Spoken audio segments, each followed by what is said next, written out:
Hey guys, magandang araw sa lahat, mga kababayan ko dyan sa Pilipinas.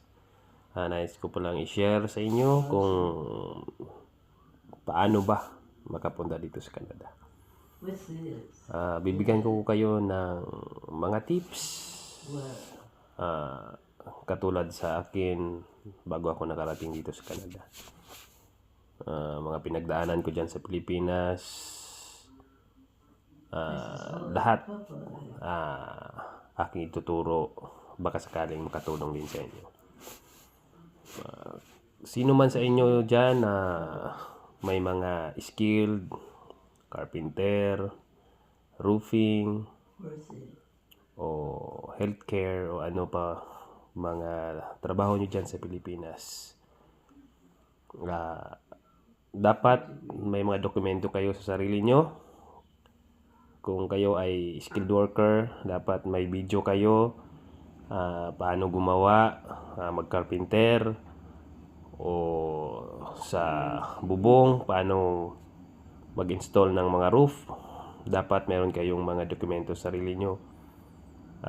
Magkuha kayo ng video, kuha kayo ng picture, kasi yan ang pinaka-importante. Isa yan sa mga requirements na hinihingi ng employer dito sa Canada. So,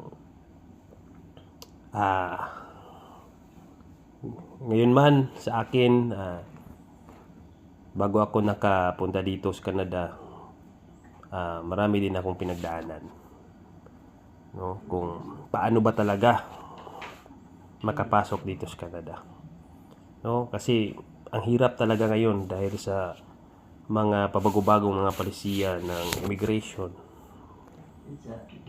Minsan maraming nadi-deny na mga requirements sa immigration. So dapat consistent lahat ng mga date nyo sa trabaho, o active kayo ngayon sa trabaho nyo, kasi yan ang pinaka-importante na hinahanap ng mga employer dito sa Canada. So,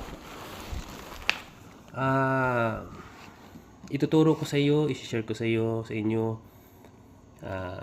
especially sa resume.